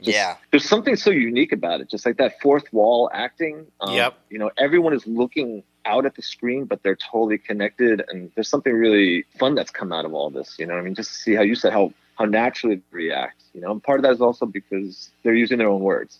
Absolutely. We don't give them lines, but we give them sometimes turns. There's no real setup and joke, but there are circumstantial setups. Like, if we do this and you set this up and you guys react this way, that would be the funny. Yeah, and I love how all of them also said that it's almost like a breath of fresh air to get that creative freedom for their characters, because, I mean, going into any other role, like, they probably have to stick to the pages, stick to the script, but with this, they can just come up with whatever they want to, so it's like they're kind of their own producing team as well for their characters. It's super collaborative, and the lengths that some of our actors go to participate is incredible. Like, if you ever see some of JT's BTS, like, he's like a 4-man genie on himself. I believe that. I totally believe that. Yeah, and we talked about Ryan and them being like method actors with the popsicles and bananas. That was such an important part of this show also, was that we had to have a couple of the actors that were couples. Yeah. Right. So that we weren't just all individually in our own box, and we can sort of have that ability to escape and show more than what happens. And Jin and Adrian, Jin I've known, he was one of the actors in We Are Fathers and creators. And then Ryan and Ella, I've known Ryan all the way back to New York days. And then Ryan and Ella, we were in drama class together 6 years ago at Arthur Mendoza. And they had a kid. So, you work all these sort of things in. Oh, yeah. And the kid popping up in the background is priceless. Singing Hakuna Matata. Yeah, Noah. It's fantastic. He's going to be a lady killer, that one. Oh, yeah. No doubt. Yeah. He's got some parents that are going to guide him in a very interesting way. Let's trust us. Yeah. He's got some decent genes he's working with. Yeah, he's in good shape. So you talked about the marketing aspect being next. And we know from speaking with the cast, they all want to move forward with Chino Hills. They all think this idea of actually doing the soap opera, and seeing it, I envision it kind of like a sports night, or where you see Chino Hills and then you see it off of set type thing, of these real actors. Yes. So what is the marketing plan? What are you guys trying to do to attack it? Are you looking at streamers, or what's the goal? We are going to be probably going to the streamers first. But let me get one thing straight. I do not want to make a soap opera. I do not want to work 5 days a week for 50 weeks a year. Yeah. It is more the workplace environment, like you're saying, like sports night. Right. And plus we've established the relationship so well and the characters off of Chino Hill so well already. It's sort of like a little secret weapon that it's more fascinating about what's happening off of set. Exactly. And you just work in and off. But then, there were a couple, I'm not going to lie, there's a couple times where you play off of the drama and you do the soap and it's so fun. Right. Like, I mean, there was a great doc that Alicia turned me on to an ABC the other night called Soaps. Really well done. 2.5 hour elevated doc. Walked you through the history of it. Mm-hmm. And you see how a lot of the hour longs all come from that. Right. The evening, the drama, the cliffhangers, all that stuff, There's a world where it could be an hour long evening soap, but there's also a world where it's a single camera half hour. You know what I mean? Absolutely, man. We had the pleasure of talking to Eric Braden there, old Victor Newman from The Young and the Restless, and he talks about how intense it actually is, and all the stuff that goes on, and all the stuff that goes into it, and that what it inspires and sets forth into the industry. And it's an absolutely amazing thing to hear about what goes on in there. So look, man, the idea of having you guys do a show about the inner workings of it and seeing how it affects these people just sounds brilliant. Yeah.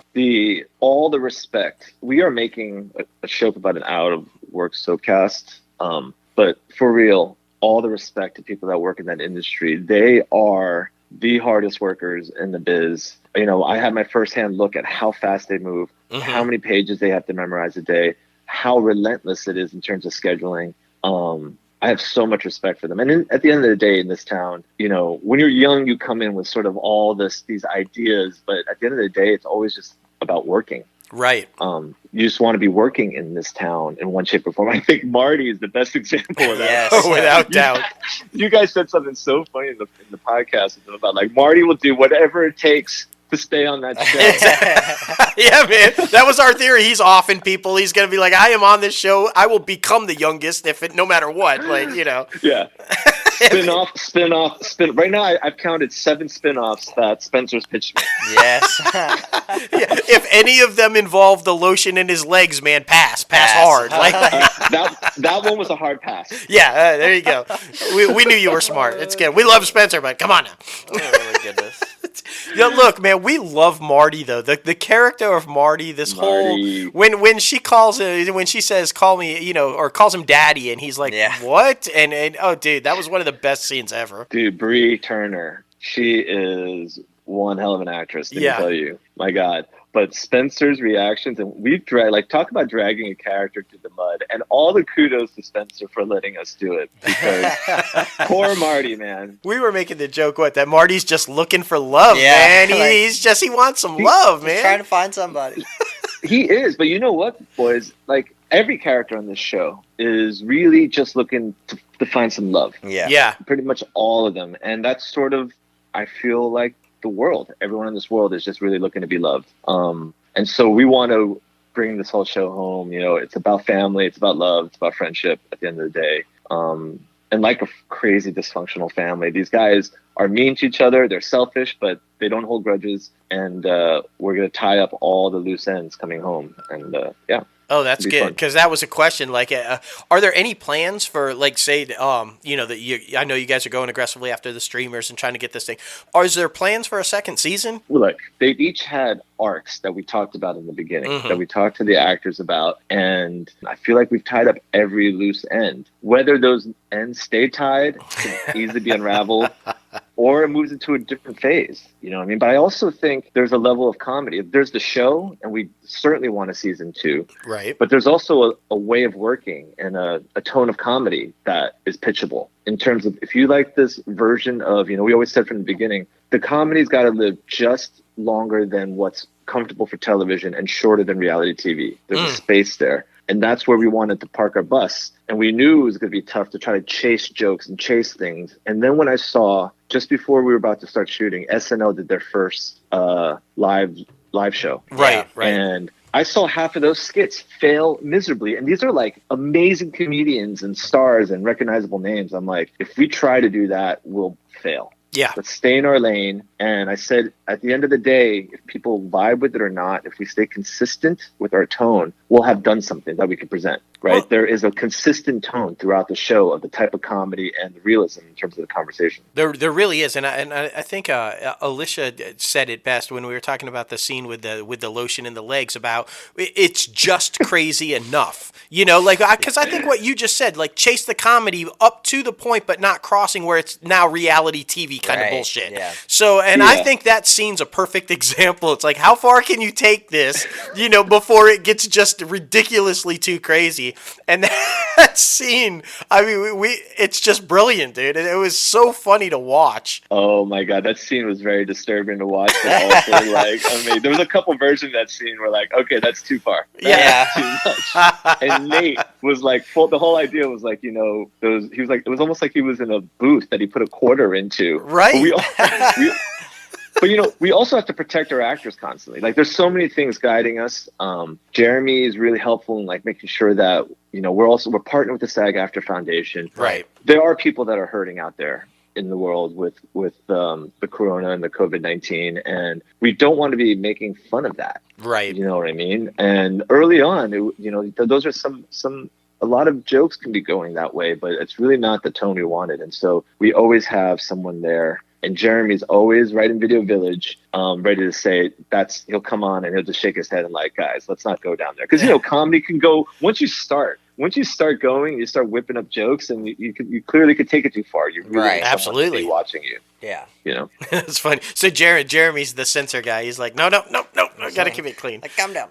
Jeremy is the all caps highlighter guy on my emails. There you go. Don't do this, not that. But it's so important. And you know what? This whole thing has been like a microcosm of really show running and bringing a TV show to series. You know, all the deals had to be honored. You know, no one could leave their homes. You know what I mean? Everyone had to honor the deal so that we could be clean if there was ever going to be a sale of this or a future deal. Right. So all of that was sort of done. And, you know, the reality is you do get a lot of no's. It's either legal or the studio or a producer or someone, you know, there's a lot of no's that come at you. And I would say my biggest growth during this whole process is just swapping the hats, because I wear a lot of hats. The director, the writer, Johannes is his own thing. He's fine. Right. But then there's me, who's the producer.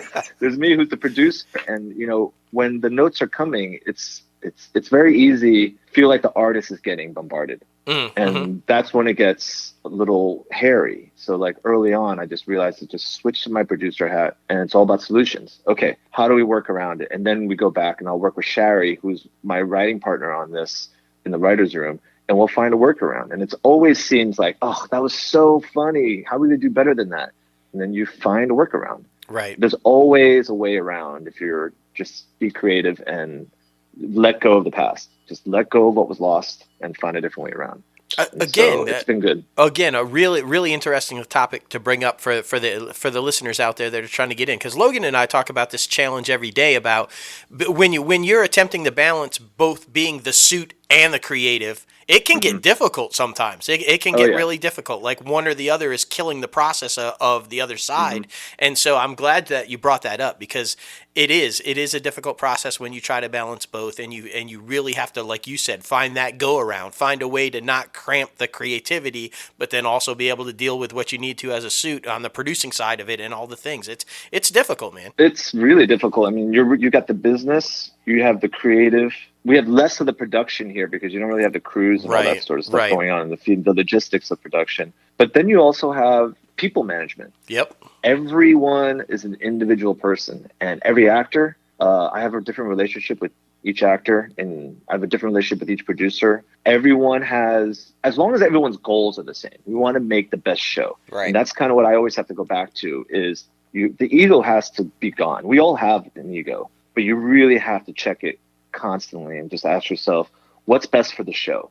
You know, you have, you know, a talent or someone who's not happy. I'd rather take a hit on what I'm thinking the show is and have an individual who still feels totally valuable and who's still contributing in a lot of ways, and also that their ideas are there. You know what I mean? At the end of the day, I go with what the best ideas are always, but more importantly, you want motivated, happy people so that they can be the best they can be, especially with artists. You need people who feel safe. And so you want to keep it a safe environment where you're listening to them. And early on, to Jeremy and Spencer's credit, they had to sit me down once or twice and be like, you're not listening. Right. I can see that conversation. Yeah. Yeah, there was some brown liquor involved, late night Zooms, and then a lot of I love yous by the end. There you go. That's part of being open and trust, and also knowing that we're all in this together, and also having this other fourth eye of like, we're all in a quarantine. Mm-hmm. You know, it's all heightened a little bit. Everything's a little heightened, and dial it back. But we had those conversations early, and sometimes a little bit of it reminded me, like, as first-time directors they try to do everything. Right. And so this was sort of first time truly show running on this level of a production, as opposed to producing a feature or a commercial or directing something. This was like all the elements. As far as TV goes, I've only been in front of the camera, like real network television. I've only been in front of the camera. This was my first full foray into what the machine is like on the other side. And it was good. It's all worked out wonderfully. Well, I think you have a really good understanding of the process and how to do it. You're talking about, because the relationships that you have to build with being a people person. Joanna mentioned it. It's like, one of the top priorities for anybody trying to be nice to people, because people talk in this industry. And if you're not nice, and what did she, I think her direct words are like, nobody wants to work with a dick. Yeah. Totally. That's life, but that's a life lesson. Yeah. Exactly. Like, don't be a dick. Exactly. What I mean? Exactly. And I also like how you said, learn a little bit of every aspect so that you can have an appreciation as to how hard these people work at what they do. Because I think, if to be a showrunner, to be a director, in that aspect, if you don't know what these people do, how on earth can you possibly tell them, that they're doing something right or wrong? So I think that your entire approach on how you're doing everything is just spot on. I think that's why it's working so well for you. Yeah, I feel like I've been blessed to, not only have a 20+ year career as an actor, and then to have the last 4 or 5 years of producing and business. And it's almost come full circle. When I did We Are Fathers, I had no idea it was just a creative endeavor. Right. And now it's more of a proper endeavor, which brings everyone's confidence. Like, we're also minding the business, and we're minding the bigger picture constantly, and not just, we got to get this done. We got to get this done. We got to get this done. You know what I mean? There's so much of it that's involved when you're doing something like this. Absolutely. So talk about Hero LA a little bit, because you've mentioned it a few times and everything. Talk about that, how that got started, and what the mission is there, because I really like what you had to say about your mission and what you want to do with this company. Oh, Hero. Yeah. So Hero came, I had that one day where I literally asked myself, because I was writing pilots for TV and pitching them, but I asked and I was stressed, as I said, it felt like homework. I asked myself, what's my goal? My goal at the time was to be staffed on a show, crush the writer's room for 2-3 years, and then show run. And then when I realized, like, oh my God, I'm going to be 10x deeper in the shit and the stress, I literally the next day called my agents and managers and said, I'm not writing anymore. I'm going in a different direction. But I also told them, we're going to find a way to work together in a different way. I'll be back. Don't worry about it. And at the time I was brought into, there was a show that needed a director to come in to bring it home. It was kind of a mess. And I met my first partner there, Tim, and we just connected. And then he was working with Sam, my other partner. And then the three of us just got to it, man. We were shooting brands. We were shooting anything we could to sort of get the website going. And then once we had that, then we rolled in my fourth partner, Albert Chi, who was Paul Thomas Anderson's co-producer on The Master and Inherent Vice. He comes totally from feature side production. He'd been in there for 10 years. Right. And I caught him at the right time. He had left Paul's world before Phantom Thread, and he had just directed his first feature. And so when we brought him in, at the time I was like, I don't have time for scripted. We have enough with the business and growing the branded side. But when I met him, I was like, I do have time to have someone sort of be the lead on that, and I can pivot. Like, I can spend 3 hours with you, go here. I just couldn't have it be this out there hanging as something we want to do. And then I immediately brought in a couple pilots, did our first feature. last year with Melora Walters directed, with Mira Sorvino and Gil Bellows and Jay Moore, like just a really killer cast. Right. And premiered that in Rome, and then that has brought us back to TV, and that's opened up the branded side, and we've done some great campaigns there. So it's sort of like we want to have an agency side, and we want to have a film and TV side. And I do a lot of the film production. Like we have a few features right now that we're also, so on top of the work I'm doing here, I'm still pushing the hero work. There you go. We have a few features that we're setting up so that when we get out of this mess that we can crank on. And then this is sort of our first, we've done a couple elevated docs. We work with Condé Nast, but this is the first sort of scripted version of TV. And I hope this opens up a lot more business for us on the hero side. But that's Hero in a nutshell. We're just trying to do things right, and story is super important to us. We all come from sort of the story side of things. But we've got 8 directors now rostered, commercial directors rostered. Wow. So that we pitch through our sales reps. I feel like we're really ready to take that next big step. Dude, that's so exciting to hear, man. I mean, like, honestly, because that's what we're trying to do, dude. You know, we're getting into it. We kind of, same kind of philosophy that you had, you know, like, what are we doing? We keep doing all this other stuff for other people. We want to kind of do this for ourselves and kind of, you know, and kind of go from it for there. And just your whole approach on how you built it to where it is now and how you've gotten to be able to succeed where you are. It's inspiring, dude. It's a lot of conversations, guys. Have conversations with anyone that's done that. You know, I would sit, you know, the questions started going from like, you know, how did you two build this company? How did you two build this company? It's a lot of business conversations because you need the foundation. So like we've always tried to do things as if what we wanted to be 10 years from now from the start. Even when we were just the 3 of us, we were spending and they were killing me. I'd be like 10 days on a font. Are you kidding me? Yeah. You know, but to my partner's credits, you know, they were keeping us in that space, you know, and then we were making sure that our business affairs were lined up, that everything we were doing was protected and done right from the start. And that's kind of no different than this show. You set it all up at the beginning so that you had the best chance for it to blossom so that the sky's the limit. Absolutely, man. You know, so like that focus on the business side, and coming from me, who was, you know, business is in my family, but I used to like fall asleep in cars, you know, when people start talking about business. Yeah. So now that's all I love talking about, because fortunately I'm in business, but it's super creative and it's exactly what I love to do. And I get to be creative every day, you know, in one shape or form. Brilliant. Absolutely brilliant. Yeah, I think a lot of people forget that it is a business. As fun as it is, and as passionate as it is, and you do get to be creative and do all this kind of stuff. But at the end of the day, it is a business, and if you don't treat it like a business and build it up from the right way, you're going to fail. Yeah, I talk to people all the day. I'm like, I understand that difference. You know, like I've traversed that process, so I know like there's creative endeavors and they're worthwhile. But then there's like when you're just doing a creative endeavor and you're imagining the business, if you're not doing the business, it's never going to go to that. Like, exactly. You know, you got to have that vision from day one. And we have a very clear vision of where we want to be. It's a dollar amount valuation, but I won't share that here. Yeah. No, we completely understand, dude. We know. So, yeah, we got a lot to talk about off the show. I'm here for you, man. I swear I love talking about business. I'm like, fantastic, man. And we look, dude, I mean, we could not be more happy for you and for the entire, everybody involved, man. It's fantastic what you guys have been able to do and what you're putting out there.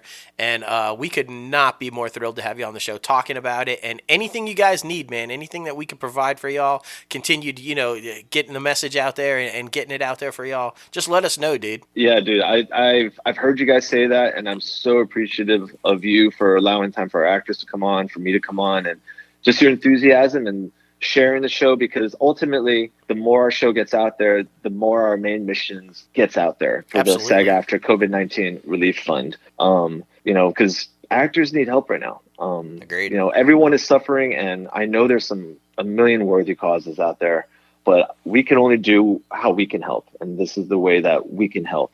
And you know, is to be creative and to try to help out artists. You know, I know the foundation's helped me out at a moment in my career, and I remember writing in my little note, like, I hope someday to be able to give back. And so it's like with incredible pride and joy that we're able to be able to do this for the foundation. Feels good when you write. Yeah, no, absolutely, dude. And it feels good, doesn't it, when you jot down something that you want to do and you're able to do it? Feels good, doesn't it? Totally. I need to jot more things down. I just saw Jim Carrey on the Graham Norton show. He's like, I wrote a check to myself for $10 million, and he put a post date on it. And he put it in his wallet. Yeah.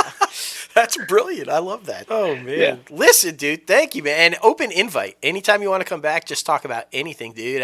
Past quarantine, any other projects, or just come on and shoot the shit with us, dude. You just open invite, man. Yeah, seriously. For sure, man. I'd love to come back on. We're about to go into phase 3 with the show, and trust me, there's going to be a lot to talk about, and hopefully a lot more to write about, and then hopefully more to shoot. So yeah, that's what we're pulling for, bro. Yeah, definitely. Nice. All right. Keep doing your thing, guys. Keep doing it, man. You guys have something good going on, and like you guys, I listened to your whole podcast, by the way. I'm not like actors that just read their own parts. I listen to the whole podcast, and I love how into the business side of the industry you are, and how up you are on all the news and all that stuff. It's really a great way. I learned a lot just by listening to you guys. So man, we really appreciate that, dude. Yeah, really seriously. appreciate it. So and what's up, man? You guys have it in for Aunt Becky. Come on, man. I was fine for 7 days in jail if she would have just owned that shit at the beginning. I mean, totally, dude. I have a daughter. I have a 14-year-old daughter, and yeah, trust me, that was talked about in the circles a lot. But I was listening. You guys were like, dude, they're on. Yeah, you don't want to catch us on some rants, bro. We get going, but I loved it. More rants. There you go. Well, we're going to have to have you come on and rant with us about something. We'll find it. Exactly. For sure. My own brown liquor. All right, man. Listen, take care, bud, and we'll be in touch soon. And like I said, dude, anything you need, you just holler at us, man. Copy. Same to you guys, man. We're here for you, too. Appreciate it. All Have right, a good one. Stay safe. All right, you too, man. Take care, guys. All right, bye-bye. Man, oh man, that guy's inspiring, honestly, to see where it all comes from and listen to his passion about the project. This whole, now I'm a showrunner kind of, and to be able to do it in this kind of an environment and to be able to pull it all together is just brilliant. Yeah, seriously. And especially, you got to find what you like in this business. I mean, there's so many different aspects in the entertainment industry, and you have to find your niche on which parts that you like the most and which parts you succeed at the most. Because, I mean, he knew it from like a couple years of writing. He was like, all right, this isn't for me. This isn't what I'm passionate about. So yeah, that's got to figure it out. That's a really good point that you bring up, because you've also got to be wise enough to say, this isn't for me. Yeah. I feel like some people just get committed and they're like, I have to follow through. But I think it's more important for you to be able to say, I don't want to follow through. I don't like this. So his whole approach though about treating people right and making sure to remember that it's a business and learning all the different aspects so you can be a good people person and showrunner. Just this guy's got it together, man. Yeah, seriously. Thank you again, Jerry Ying, for coming on the show. All right, now it is time for the top 5 segment. Yeah. And oh man, this one's interesting. It is. Because it can fall either way. We tease it on the State of the Company address. This week's top 5 is top 5 films that we think have no rewatch value. Right. So it could either be good, but at the same time, you wouldn't want to rewatch that shit, or it could be really bad and be like, what the fuck did I just watch? Exactly. Tootsie would have been one of those for me, but I tried to keep it positive and be like, okay, I like these movies, but I just wouldn't watch them again. Yeah. So, okay. Yeah. I'm curious, though. I can't wait to hear what you have. Yeah, I mean, I genuinely kind of liked all of these movies in different aspects, but we'll get into them. Number 5 for me is Rocket Man, Elton John's biopic kind of musical thing, just honestly because I felt like I understand he had like an extensive like battle with addiction and everything like that, but I feel like the musical numbers, although were decent and pretty cool, I felt like it was kind of, in my opinion, might get some heat from this, might get some heat from all this shit, was a lazy way of filmmaking to tell his story. Like, I wanted to see more like gritty, like I don't know. I wanted less singing, but more dialogue, I guess you could say. I wanted more of like the pool party incident where he like tried to basically commit suicide when all of his friends and family were there. So, I mean, good. I decently liked the movie, and I mean, it was definitely worth the watch, but I don't think I would watch it again. Yeah. It's a fair argument. I mean, I can see that point of view. I think what the filmmakers were trying to do is just like with the musical sequences is like he was because he's in therapy. For anybody who hasn't seen it, spoilers. But he's like he walks into this therapy session totally fucked up, like all fucked up off his rocker. Yeah. And I feel like those musical scenes were like him trapped in his own head. Yeah. And he's like, he's just trying to work it out in his own head, which is maybe why there wasn't so outside, kind of more scenes of outside of that realm. It was just him inside the head working his shit out. So I get that, though. I mean, I would have liked to have seen a little bit more. If you could have found a happy medium between like what they did with Bohemian Rhapsody and Rocket Man, that would have been really good, I think. Yeah, so. I agree. But, I mean, it was a good movie. Yeah. Good movie. It's still worth the watch. If you're going to go out and see it, watch it. Sure. My number 5, 127 Hours with James Franco. I thought it was really intense. It was like, oh my God, and just like, but most of the movie is him trapped in that fucking rock. Yeah. Like, and you can, like, it's great to watch it the first time, but I feel like once you know what happens. Yeah. Once you know he survives, once you know he, like, fucking loses the hand because he's got to do all the kind of, okay. Yeah. The whole suspense aspect of it is gone, and I'm just not going to sit there and watch Franco trapped in a rock for a 2.5 hour movie, knowing what happens. Yeah. That's my thing. It was a really good movie, but once you know what happens, I think that's it. Yeah.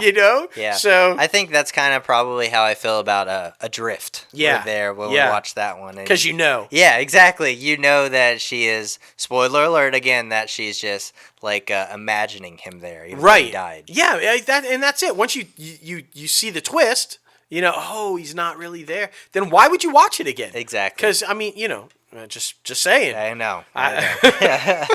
Oh, my goodness. My number 4, honestly, love this movie from start almost until finish. I hated the ending because that's what made me not want to watch it again. The Way Back with Ben Affleck, basketball film. I just didn't like the ending. He should have been there at the state championship and like somebody should have called him or something like that. I know that old boy left a voicemail and I mean I guess that called him, but I wanted some dialogue there. I wanted more of him reflecting that he did some shitty things and with the team and shouldn't have been drinking with the team, but at least go to the game and watch it or something like that. So, I mean, the ending kind of killed it for me. I feel you. I'm up and down with this one. I kind of want to watch it again just to see if I can find any backstory for the characters. Yeah. Like, I feel like they were just underdeveloped. Yeah. You knew all about Ben's character, but the rest of them, they seemed like they had some interesting story, but we never learned anything or enough about them, like the ex-wife or like any of that. Yeah, because it seemed like they were starting to work back like a good relationship, and then like you don't know. Exactly. So yeah, I mean, if it was on, I wouldn't stop for it. Yeah. Put it that way. Yeah. But I wish they would have developed the characters more. I agree. Yeah. Mine is another Franco film. I don't know what I'm trying to say here right? with James Franco, but Spring Breakers. You remember that one? Yeah, Spring Breakers. Yeah, you do. It's Selena Gomez, and Yeah, that one's weird. That one's weird. It was interesting. Yeah. It was a very interesting movie. It was intense in scenes. It was like funny in some. I mean, enjoyable the first time. That's it. Yeah. That's it. Unless you just have some like wild fascination with like Selena Gomez and all the girls in bikinis, I don't see a point of watching it again. Yeah. Like, meh. That's all I have to say. Yeah. I enjoyed it. I thought it was different. I thought it was out there, but Vanessa Hudgens, it was like, okay, here's this weird look at taking a risk for these girls, these Disney girls or whatever, but risk taken. Yeah. Watched. Yeah. That's it. Done. Yeah. Have you ever seen Spun with Brittany Murphy?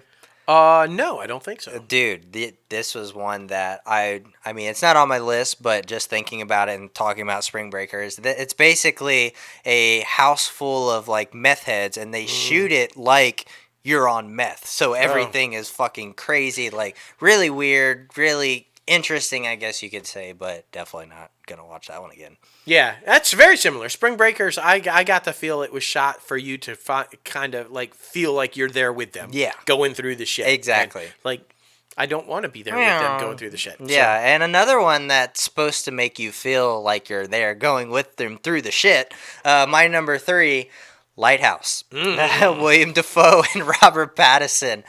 from a filmmaking standpoint, the cinematography, badass, black and white, and all the camera shots, and like playing with natural light. But this was really weird. It was like Shining times 10. I felt like they were trying to do. Like, we get it, just two guys stuck by themselves on a lighthouse. The boat doesn't come when it's supposed to because there's a storm. So they go a little fucking crazy. Are there mermaids? Are there not? William Dafoe jacking off. Like, it was a lot, man. It was a lot. It was definitely a conversation starter. Halfway through, I didn't want to watch it the first time. Yeah. So I don't know about the rewatch value. I wish I could have not watched it the first time. Yeah. And I'm just going to leave it at that. I definitely, if it's on, would not watch it again. No. Robert Pattinson and Willem Dafoe are brilliant. Their performances are epic. Yeah. It's not enough to make me watch it again. Yeah. No. Yeah, no. Not the mermaid weird kind of like no. Yeah, they get off too. It's weird. It's weird. Ooh, mine is very much along those weird, creepy, out there storylines. Also, my number 3, Black Swan with Natalie Portman. Yep. Intense, hardcore, brilliant drama. I just think it was from start to finish. You're like glued to the screen, and you're like, wow, this is like, what am I watching? But again, another one of those, once the secret's out, once the whole, oh shit moment is like out there, that's enough for me. Yeah. That's enough for me. That's enough. I would, if you've never seen it, I would highly recommend it. It's a really great film, visually, storytelling-wise, from a filmmaker standpoint. The performances are all fantastic. The direction is fantastic. But it's, again, another one of those, once the oh shit moment is out there, you're like, oh, okay, well, now I'm not going to sit here and watch this again. Yeah. So, Yeah, it makes sense.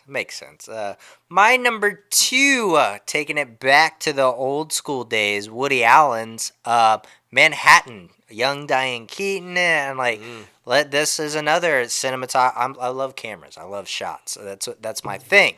Yes. So going back to the cinematography for this film was absolutely beautiful. Like different types of shots, like where you have the subject in a corner, but then like showing the whole room, and then the lights only on the subject, and just different things like that. But the movie's fucking weird. This guy is like 40 years old, and he's trying to figure out whether or not he's going to date a 17-year-old or a girl that was with his friend who was married. So it's a biopic. Basically. Yeah. Worth the watch for the first time because, I mean, so many film buffs are like, this is an amazing movie. Anything with Diane Keaton is worth the watch the first time. Yeah, for sure. I mean, she's especially young Diane Keaton. She's so phenomenal. So and young Meryl Streep, too. I should say that. Yeah. And look, like him or hate him, Woody is a brilliant filmmaker. He's just a fucked up dude. He is. But he's a brilliant filmmaker. So agreed. This next one, this should tell you everything you need to know. My favorite part is when the head smacks into the fucking light pole and it kills the girl. Was fucking wild. That was like the only moment in the film I was like, oh shit. And that was it. I was like, if that particular scene was on the TV, I would stop and watch it. But that's it. I'm talking about Hereditary. You remember that with Toni Collette? There's like that whole... It wasn't scary. It wasn't suspenseful. I wasn't like, oh my God, oh shit. My favorite part's when the girl loses her head in the fucking car. I mean, that's my favorite part. And it's the only part I would watch again. I don't know what that says. I don't know what it says either. I don't know. Maybe I'm twisted. Maybe I'm just like, Corona has got to me. I don't know. But if that was on TV, I'd be like, oh wait, shit, there it is. Bam! All right, move on. All right, go. Move on. Big Bang Theory. So rewatch. Just that scene. Yeah. Everything else, no. I know, man. I don't know. They were going for like the psychological devil worship shit. It was, nah. And when they build it as the first real horror in decades. Yeah. It wasn't. Yeah. It wasn't. And I mean, even fucking a lot of people were like, oh, this was such a great movie. But literally everyone in our theater walked out saying, what did I just watch? Yeah, literally. And that's saying it nicely. Exactly. Yeah. I mean, we needed to put the rated R thing on there for the people walking out. They were like, yeah. No words for it. Yeah, enough said. My number 1. might get some heat on this one. I mean, especially from you because you probably would watch it again. But personally, myself, Joker with Joaquin Phoenix. This shit is so dark. Like, don't even think about it like a superhero movie. It's literally a villain movie, but like, it just personally made me very uncomfortable to be in the mind of this fucked up individual. And I mean, yeah, that's who the character is, but it was great. Oscar-winning performance. Go you. I wouldn't watch it again. It made me really uncomfortable. Just saying. I would. Yeah, exactly. I See, would. this is where we're at. I have no idea why this. What I don't know. My favorite comic book storyline of the Joker is the Killing Joke when he like brutally beats and rapes Batgirl and shoots her, and like I don't know. It's pretty dark. I swear to God, I'm like a really lighthearted, nice, fun guy. I swear. I swear. But those, I don't know. I just thought, same thing with Rocket Man. Yeah. I just feel like Joker was a look inside Arthur Fleck's twisted ass head. Yeah. And at the end, sorry for spoiling it for anybody who hasn't seen it, but you're wondering, was this all imagined? Was he sitting there telling his psychiatrist about this, and the whole movie was just made up in his head? They kind of lead that on to you. So I don't know. I just like these like deep looks inside somebody's twisted, fractured mind. I guess. I don't know. I guess you want to know why the person is the way they are. Yeah, I think that's it. That's a good way. Not that I'm like loving violence or loving into this twisted. I just like to. I'm really interested in how things work and why people think the way they think. Because I feel like that's the only way you're going to learn to deal with all the shit that's going on in society today, is to know why people are the way they are. And so there you go. Makes sense. That got deep real about it. It did. All of a sudden we were in like a psychotherapy session or something. Right? I don't know. My number one, and I'm going to take heat for this one because it was Leo's finally moment where he wins the Oscar. Finally. The Revenant. Yes.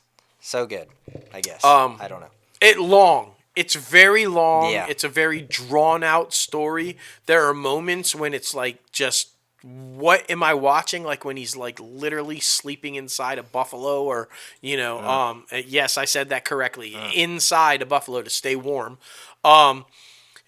It's got to be one of the most beautiful films I've ever seen from a filmmaking standpoint. The way it was shot, all natural light.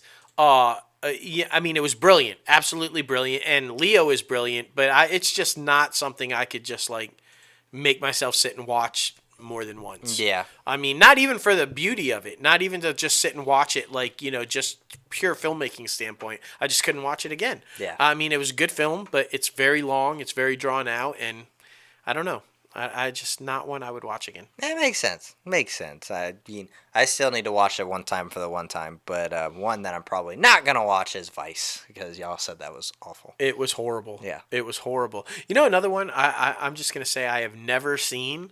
I wanted to put this on my list, but I couldn't because how can I rewatch it if I haven't watched it again? Brokeback Mountain. Yeah. It's one that I've never watched. Yeah. I don't know how I haven't watched that film yet, but I haven't. And so maybe that'll be next week's top 5. Movies that you've always wanted to watch but haven't watched yet. Yeah. That's a good one. It is. That's a good one. So that's a thinker right there. That is a we've seen thinker. a lot of movies. I know. It's like whenever my mom brings me those lists, it's like 100 movies. Mark, all the ones you've seen. I've got like 98, exactly. 99 of them. Like easy. I don't know. Easy. But anyway, guys, tell us your top 5 films that you think have no rewatch value. We want to know. Be sure to comment below in the description, wherever you're watching this video, on YouTube, anywhere. But we just love the fan interaction, and we love you. Yeah, for real. I'm really curious because I always like to know what people will not watch. Yeah, right? Like, as filmmakers, we like to know what you wouldn't watch again so that we don't make that. Exactly. It's all research. It's all research. Great top 5 segment. Yes. But now it is time for the box office recap. Oh, man. All 2 films. But really, like there was some stuff. Becky came in at number 1 with around 200K. Infamous came in at number 2 with also around 200K. The Wretched at number 3 with 100K, and Max Winslow and the House of Secrets with like less than like 100K. Yeah, and it was really weird too because for the majority of the week, The Wretched had reclaimed the number 1 spot. Exactly. You know, it kept bouncing back and forth. So I don't. I know. Things are absolutely wild, but like you said, the theaters are reopening soon, so we shall see how that impacts and what will be the first movie to cross $1 million when we come back. So I don't know, man. I don't know. July 10th, we'll find out. Yeah, everything's so up in the air. But now it is time for the IMDb Pro Top Trending segment. Oh, man. We love this app. We do. It's just so amazing. You can track your favorite actors, writers, directors, producers, anything that they are working on in Hollywood or wherever they're filming or creating right now. You can track their process. You can track the box office numbers, even if there aren't any. And just so much great one-stop shop for industry news. This is literally our Bible. It's true, and it's going to be our interns. Yes. Yes. Exactly. She is going to learn to love this app a whole lot. Oh, yeah. For sure. The top trending film/movie, same thing, this week is 365 Days. This is a Netflix movie, and it looks like another version of, what's that fucking movie where it's like, Eyes Wide Shut. Eyes Wide Shut. Nicole Kidman and Tom Cruise. No, it's a sex movie, y'all. Yeah, that's what I'm trying to say. It's a foreign sex movie. Like the Grey movie. The fucking 50 Shades of Grey. Yeah. Boom. Figured it out. Yeah. It's a sexploitation. It's a lot. I think it's Polish. I want to say it's from Poland. But it's a straight up sex film. It's a lot. It's like fetishes and like, but it's number 1 on Netflix. It's a lot. It's a lot. So yeah, probably would make the list of not rewatching. Yeah, right. Like Roma. Ooh. Now the top. Roma was gonna be on my list, but I never finished it. So definitely never watch it again. That's what it is. The top trending TV show is 13 Reasons Why. The new season is now up on Netflix, and apparently there's a lot of controversy in the show, not surrounding the show, but like in the show. In the show, yeah. So I mean, seems to be pretty good. I dropped off after season 2. I'm just gonna say. Yep. But it is what it is. Maybe I'll start watching again. I don't know. And the top trending star is Ana de Armas, who is Ben Affleck's girl there. Yes. I don't know why she is the top trending star, but go her. Just kind of, she's basically in everything now. I mean, you can find her on like 18 different things on Netflix. Yeah. It's crazy. My favorite role of hers, most recent, is Knives Out. I think she was brilliant in Knives Out. But yeah, like you said, or she could just be the number 1 star trending because she's Ben Affleck's girlfriend. Who knows? She's been numerous pictures of her on the back of his bike. Right. I don't know why that would make you the number 1 trending star, but she's a really damn good actress. Right? So you would hope it's because she's a great actress, exactly, not because she's Ben Affleck's girlfriend. Exactly. Well, anyway, guys, thank you for getting crazy with us on episode 117. Holy shit, Woo! It's absolutely insane that it's been going on that long. We got to thank our guest one more time, Jerry Ying, for coming on the show and talking to us about quarantine TV. Be sure to check out his hit series on IGTV right now. Be sure to follow him on social media and follow the company on social media at Crazy Ant Media, and follow us both personally on social media. Myself, JLo Fantastic, and Crazy Ant Guy 1970. That's right.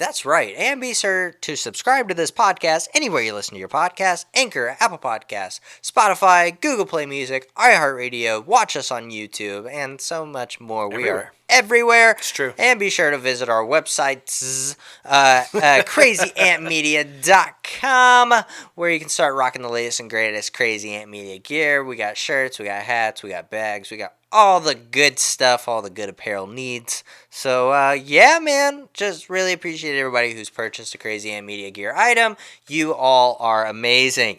And honestly, I have to say,